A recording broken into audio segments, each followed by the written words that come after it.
ஆன்மீக அன்பர்கள் அனைவருக்கும் வணக்கம். நம்மளுடைய சேனலில் தொடர்ந்து நிறைய சுவாரஸ்யமான ஆன்மீகம் சார்ந்த தகவல்களை தாங்க பார்த்துட்டு வந்துட்டு இருக்கோம். அந்த வரிசையில் இன்றைக்கி நம்ம என்ன பார்க்க போகிறோம் அப்படின்னு பார்த்தீங்கன்னா, புதிதாக பிறக்க இருக்கக்கூடிய ஏப்ரல் மாதத்தில் என்ன மாதிரியான கிரக மாற்றங்கள்லாம் இருக்குது, என்ன மாதிரியான பலன்களை எல்லாம் கன்னிராசினியர்கள் அடைய இருக்காங்க. இது மட்டும் இல்லாமல் இந்த நாட்களை எளிமையாக கடந்து வரதுக்கு எவர்கள் செய்யக்கூடிய வழிபாட்டு முறைகள், பரிகாரங்கள்லாம் என்ன அப்படின்றத எல்லாத்தையும் தாங்க தெளிவாக தெரிஞ்சுக்க போகிறோம். வீடியோக்குள்ளே போகிறதுக்கு முன்னாடி நீங்கள் இன்னும் நம்ம சேனலை சப்ஸ்கிரைப் பண்ணாமல் இருக்கீங்க அப்படின்னா மறக்காமல் சேனலை சப்ஸ்கிரைப் பண்ணிக்கோங்க. கூடவே பக்கத்தில் இருக்கிற பெல் ஐக்கானை கிளிக் பண்ணிக்கோங்க. அப்போ தான் நாங்கள் போடக்கூடிய வீடியோக்கள் எல்லாமே உங்களுக்கு நோட்டிஃபிகேஷன் உடனுக்குடன் வந்தடையும். நீங்களும் பார்த்து பயன்பெறலாம். வாங்க வீடியோக்குள்ளே போகலாம். பொதுவாகவே ஒவ்வொரு மாதமானது பிறக்கும் பொழுதும் அந்த மாதம் சிறப்பாக இருப்பதற்கு அந்த மாதத்தில் என்ன மாதிரியான கிரக சூழ்நிலைகள் இருக்குது அப்படிங்கிறத கண்டிப்பாக நம்ம தெரிஞ்சுக்கிட்டே ஆகணும். ஏன்னா இந்த கிரக சூழ்நிலைகள் அப்படிங்கிறது தாங்க நம்மளுடைய வாழ்க்கையில் நடக்கக்கூடிய ஒவ்வொரு விஷயங்களையுமே தீர்மானிக்குது. ஸோ பார்த்தீங்கன்னா, ஏப்ரல் மாதத்தில் குரு பகவான் ரிஷப ராசியிலும், செவ்வாய் பகவான் மிதுன ராசியிலும், கேது பகவான் கன்னி ராசியிலும், சூரியன், சந்திரன், புதன், சுக்கிரன், ராகு போன்ற கிரகங்களானது மீன ராசியிலும் பயணித்துட்டு இருக்காங்க. ஸோ இதன் மூலமாக ஒரு அற்புதமான யோகத்தையும் இந்த ஏப்ரல் மாதத்தினுடைய தொடக்க மாதத்தில் ஏற்பட்டிருக்கு.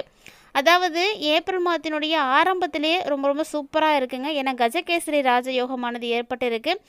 இந்த யோகம் பார்த்திங்கன்னா எல்லாருடைய வாழ்க்கையிலுமே மிகப்பெரிய மாற்றங்களை கண்டிப்பாக ஏற்படுத்தி கொடுக்கும். அந்த வரிசையில் ஏப்ரல் மாதம் 3ஆம் தேதி அன்னைக்கு செவ்வாய் பகவான் மீன ராசியிலிருந்து கடக ராசிக்கு பயிற்சியாகி அங்கே நீச்சம் அடையிறாரு.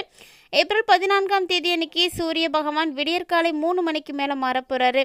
அதாவது எப்போதுமே நவகிரகங்களின் தலைவன்னு சொல்லக்கூடிய சூரியனுடைய பயிற்சியை வைத்து தான் தமிழ் மாதமே கணக்கீடு செய்வாங்க. ஸோ அப்படி பார்த்தீங்கன்னா ஏப்ரல் 14ஆம் தேதி அன்னைக்கு சித்திரை மாதத்தினுடைய பிறப்பு, அதாவது தமிழ் புத்தாண்டானது இருக்குது. அதாவது இது வரைக்குமே சூரியன் மீனராசியில் தாங்க பயணித்துட்ருக்காரு. இந்த ஏப்ரல் மாதம் 14ஆம் தேதிக்கு அப்புறமா தான் இவர் மேசராசிக்கு மாறுவார். ஸோ அப்போ தான் தமிழ் மாதமே பிறக்குது. இந்த மாதம் ரொம்பவே விசேஷமான நாட்கள் அப்படின்னு சொல்லப்படக்கூடியது அப்படின்னா, ஏப்ரல் 1ஆம் தேதி அன்னைக்கு கார்த்திகை விரதம், ஏப்ரல் 5ஆம் தேதி அன்றைக்கு வாஸ்து நாள், ஏப்ரல் 6ஆம் தேதி அன்னைக்கு ராமநவமி, ஏப்ரல் 11ஆம் தேதி அன்னைக்கு பங்குனி உத்திரம், ஏப்ரல் 12ஆம் தேதி அன்று பௌர்ணமி, ஏப்ரல் 14ஆம் தேதி அன்று சித்திரை பிறப்பு, ஏப்ரல் 24 அன்னைக்கு மற்றும் ஒரு வாஸ்து நாள், ஏப்ரல் 27ஆம் தேதி அன்று அமாவாசை, ஏப்ரல் 30ஆம் தேதி அன்று அட்சய திருதியை. இதுதான் இந்த மாதத்தில் நிகழக்கூடிய விசேஷமான நாட்கள் அப்படின்னு சொல்லலாம். அப்படிப்பட்ட விசேஷமான நாட்களை உடைய ஏப்ரல் மாதம் அப்படின்றது நிறைய மாற்றங்களை கன்னிராசினியர்களுக்கு ஏற்படுத்தி கொடுக்குதுங்க. ஆல்ரெடி பார்த்திங்கன்னா உங்களுக்கு மார்ச் 29ஆம் தேதி அன்றைக்கி சனி பகவான் பயிற்சி ஆகிட்டார். ஸோ சனி பகவான் இப்போ உங்களுக்கு கண்டக சனியாக அமர்ந்திருக்கிறாரு. இந்த காலகட்டங்களில் கொஞ்சம் நீங்கள் உஷாராக தான் இருக்கணும். ஒரு சில பிரச்சனைகள் அப்படின்றது உங்களுக்கு நிகழ்கிறதுக்கும் வாய்ப்புகள் இருக்குது. ஆனால் குரு பகவானுடைய பார்வை உங்களுக்கு அம்சமாக இருக்கிறதுனால ஓரளவுக்கு நீங்கள் தப்பிக்கிறதுக்கு முடியும். இருப்பினும் கூட இந்த ஏப்ரல் மாதம் எப்படி இருக்குது, இந்த 30 நாட்களையும் நீங்கள் எப்படி கடந்து வர போகிறீங்க, என்னென்ன விஷயங்கள் உங்களுக்கு இந்த நாட்களில் நடக்க போகுது அப்படின்றத நம்ம இப்போ டீட்டெயில்டாக தெரிஞ்சுக்க போகிறோம். கன்னிராசி நேயர்களுக்கு ஏப்ரல் மாதத்தினுடைய பலன்கள் எப்படி இருக்கும் அப்படின்னு பார்த்தீங்கன்னா, கொஞ்சம் சுமாராக தாங்க இருக்குது. ஏன்னா மாதம் முழுக்கவுமே உங்களுக்கு ராசியில் கேது பகவான் இருக்க போகிறாரு. மேலும் மாதத்தினுடைய தொடக்கத்திலேயே பார்த்தீங்கன்னா சூரியன், புதன், சனி, சுக்கிரன், ராகு இவங்க எல்லாருமே உங்களுக்கு ஒன்று சேர்ந்து 7ஆவது வீட்டில் பேச்சாகி இருக்கிறாங்க. இதனால் பணியில் தடங்கல்கள் ஏற்படுறதுக்கு நிறைய வாய்ப்புகள் இருக்குது. ஸோ கன்னிராசி அன்பர்கள் இந்த நாட்களை ஒழுங்காக கடந்து வரதுக்கு கண்டிப்பாக நிதானம் அப்படிங்கிறது தேவைப்படுதுங்க. அது மட்டும் கிடையாது, திருமண வாழ்க்கையிலையும் நிறைய பதற்றங்கள், மோதல்கள் இது எல்லாமே உங்களுக்கு இருக்கும். சொல்லப்போனால் உடல்நலத்துலேயும் பிரச்சனைகளானது ஏற்பட இருக்குது. உங்களை மட்டும் கிடையாது, உங்களுடைய மனைவியும் தொந்தரவு செய்கிற மாதிரி இருக்கும்.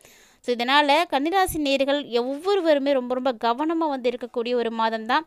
இதனால் நீங்கள் ஒரு சில ஏமாற்றங்களை கூட உணர்றதுக்கு வாய்ப்புகள் இருக்குது.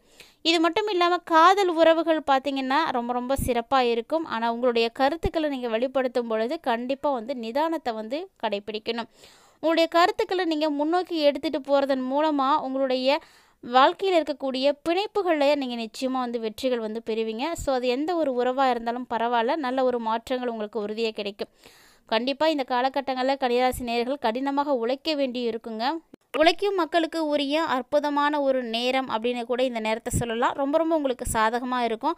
ஆனால் பல சவால்களை நீங்கள் இந்த டைமில் சந்திக்க வேண்டி இருக்கும். நிறைய விஷயங்கள் உங்களுக்காக காத்துட்ருக்கு அப்படின்னு தான் சொல்லணும். அதையெல்லாம் நீங்கள் எதிர்த்து போராடணும்.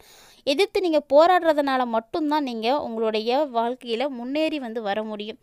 குறிப்பாக வியாபாரம் செய்யக்கூடியவர்கள்லாம் பல சவால்களையும் பல பிரச்சனைகளையும் கண்டிப்பாக வந்து சந்தித்தே ஆக வேண்டுங்க. அப்படி ஒரு சூழ்நிலையில் தான் நீங்கள் இருக்கீங்க.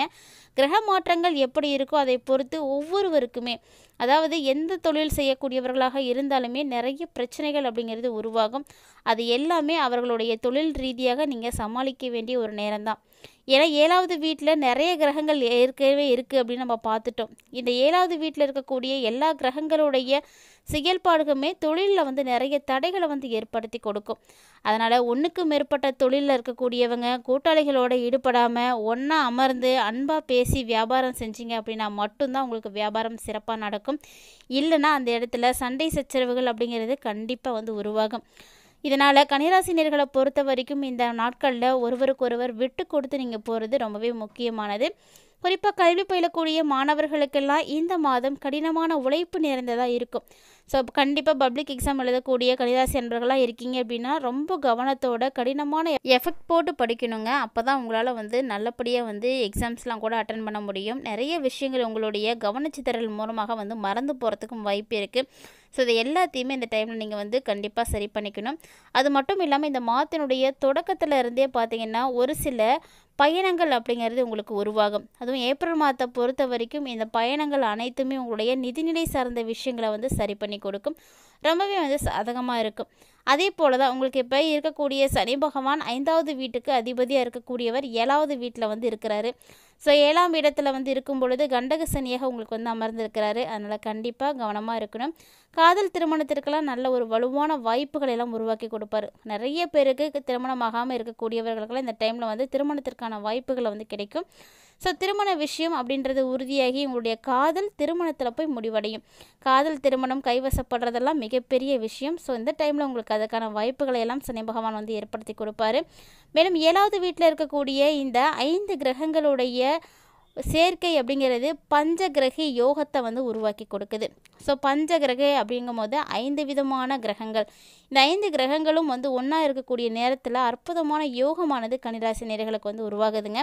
ஸோ இது பார்த்திங்கன்னா உங்களுக்கும் சரி உங்களுடைய மனைவிக்கும் சரி ஒருவரை ஒருவர் புரிந்து கொள்வதில் ஒரு சில சிக்கல்களை எல்லாம் உருவாக்கி கொடுக்கும். ஸோ கண்டிப்பாக அண்டர்ஸ்டாண்டிங் அந்த இடத்துல இருந்தால் மட்டும்தான் பிரச்சனைகளானது உருவாகாது. ஏன்னா கிரக அமைப்புகள் வந்து சரியாக இல்லைங்கிற பட்சத்தில் எப்பேற்பட்ட விஷயமா இருந்தாலுமே கூட ஒரு பிரச்சனைகளை வந்து உருவாக்கிடும். அது திருமணமாகி இருக்கக்கூடியவர்களுக்கெல்லாம் இந்த டைம் கொஞ்சம் பலவீனமாக தான் இருக்கும். அதனால் பொறுமையாக குடும்ப சூழலை வந்து கடந்து வரணும். குடும்ப சூழ்நிலை அவ்வளவு சிறப்பாக இருக்காது அப்படின்னு கூட சொல்லலாம். முடிந்த அளவுக்கு இருவருக்கும் இருக்கக்கூடிய இடையான கருத்துக்கள் அப்படிங்கிறது ரொம்ப ரொம்ப டிஃப்ரெண்ட்டாக இருக்கும். ஸோ உடனடியாக அந்த கருத்து வேறுபாடுகளை வந்து நீங்கள் தகர்த்து எறியணும். அது மட்டும் இல்லாமல் மாதம் முழுக்க உங்கள் ராசியில் கேது பகவான் வேற இருக்க போகிறாரு. இந்த கேது பகவான் பெயர்ச்சிப்பதோடு மட்டும் இல்லாமல் மாதத்தினுடைய தொடக்கத்திலிருந்தே உங்களுக்கு 7வது வீட்டில் இந்த 5 கிரகங்களும் வந்து இருக்கிறது அப்படிங்கிறது நிறைய பிரச்சனைகளை வந்து ஏற்படுத்தி கொடுக்கும் அப்படிங்கிறத கண்டிப்பாக உறுதிப்படுத்தி சொல்லுது. ஸோ கன்னிராசி அன்பர்கள் இந்த ஏப்ரல் மாதத்தில் முடிஞ்ச அளவுக்கு வந்து கவனமாக இருங்க. அதிகமாக ஒரு சில பிரச்சனைகள் வந்து ஏற்படுது அப்படின்னா கூட விட்டு கொடுத்து போயிடுங்க. இல்லைன்னா அந்த இடத்துல இன்னுமே வந்து பிரச்சனைகள் பெருசாக ஆரம்பிக்கும். இந்த டைமில் உங்களுடைய ஆரோக்கியத்திலையும் நல்ல ஒரு கவனம் வந்து எடுத்துக்கணும். ஏன்னா உடல்நல பிரச்சனைகள் வந்து அதிகரிக்கிறதுக்கு நிறைய வாய்ப்புகள் இருக்குது. ஸோ உங்களுடைய ராசி அதிபதியாக இருக்கக்கூடிய புதன் பகவானை நீங்கள் தொடர்ந்து வழிபாடுகள் செய்யுங்க. புதனுக்குரிய பீஜ மந்திரங்கள் உங்களுக்கு தெரியும் அப்படின்னா தினந்தோறுமே நீங்கள் ஜபிப்பது உங்களுக்கு மிகப்பெரிய மாற்றங்களை வந்து ஏற்படுத்தி கொடுக்கும். ஸோ கண்டிப்பாக கன்னிராசி அன்பர்கள் இந்த ஏப்ரல் மாதத்தில் முழுக்க கவனமாக இருக்கணும். நிறைய விஷயங்கள் உங்களுக்கு சாதகம் இல்லாமல் இருக்கிறதுனால இந்த மாதத்தை கடந்து வருவது அப்படிங்கிறது கொஞ்சம் கடினமாக தான் இருக்கும். உங்களுக்கு நிறைய மன அழுத்தங்கள் கூட உருவாகலாம். நிறைய பிரச்சனைகளை வந்து சந்திக்க வேண்டி இருக்கும். ஸோ மன ஆறுதலுக்காக நீங்கள் ஆலயங்கள் போயிட்டு வருவதும் உங்களுக்கு இஷ்டமான தெய்வத்தை தொடர்ந்து வழிபாடுகள் செய்வதும் உங்களுக்கு ஏற்படக்கூடிய பிரச்சனைகளில் இருந்து உங்களை வந்து காப்பாற்றி கொடுக்கும். கண்டிப்பாக இந்த பதிவில் கூறப்பட்டிருக்க மாதிரி சின்ன சின்ன எளிமையான பரிகாரங்களை செய்கிறதுனாலையும் உங்களுடைய இஷ்ட தெய்வத்தை வழிபாடுகள் செய்வதாலையும் நிறைய பிரச்சனைகள்லேருந்து நீங்கள் தப்பிக்க முடியும். இந்த பதிவில் கன்னிராசி நேயர்களுக்கு இந்த மாதத்தில் ஏற்படக்கூடிய கிரக மாற்றங்களானது எத்தகைய மாறுதல்களை எல்லாம் ஏற்படுத்தி கொடுக்குது, என்னென்ன பிரச்சனைகளை எல்லாம் ஏற்படுத்த போகுது, என்ன விஷயத்துலலாம் கவனமாக இருக்கணும் அப்படிங்கிறத எல்லாத்தையுமே தெளிவாக இந்த பதிவின் மூலமாகவே தெரிஞ்சுட்ருப்பீங்கன்னு நினைக்கிறேன். ஸோ அதுக்கு இந்த வீடியோ பதிவு உங்களுக்கு ரொம்பவே யூஸ்ஃபுல்லாக இருந்திருக்கும். இந்த வீடியோ உங்களுக்கு பிடிச்சிருக்கு அப்படின்னா லைக் பண்ணுங்கள், ஷேர் பண்ணுங்கள், மறக்காமல் கமெண்ட் பண்ணுங்கள். இது மட்டும் இல்லாமல் இது போல் நிறைய இன்ட்ரெஸ்டிங்கான ஆன்மீகம் சார்ந்த தகவல்களை எல்லாம் நீங்கள் உடனுக்குடன் பார்த்து தெரிஞ்சுக்கணும் அப்படின்னு விருப்பப்பட்டீங்கன்னா மறக்காமல் நம்ம சேனலை சப்ஸ்கிரைப் பண்ணிவிட்டு ஃபாலோ பண்ணிக்கோங்க. ஆன்மீக ரீதியாக கொடுக்கப்படக்கூடிய எளிமையான பரிகாரங்களையும் கண்டிப்பாக வந்து செய்வதால் நிறைய மாற்றங்கள் உருவாகும். இது போல் நிறைய இன்ட்ரெஸ்டிங்கான நியூஸையும் எளிமையான பரிகாரங்களையும் பார்த்து தெரிஞ்சுக்கிறதுக்காக சேனலோட எப்போதும் இணைந்திருங்க. கன்னிராசி நேயர்களாகிய நீங்கள் தொடர்ந்து இந்த பதிவை பார்த்துருக்கீங்க அப்படின்னா மறக்காமல் வீடியோக்கு ஒரு லைக் பண்ணிக்கோங்க. மேலும் இது போல் நிறைய இன்ட்ரெஸ்டிங்கான ஆன்மீகம் சார்ந்த தகவல்களோட மற்றொரு ஆன்மீக பதிவில் சந்திக்கலாம்.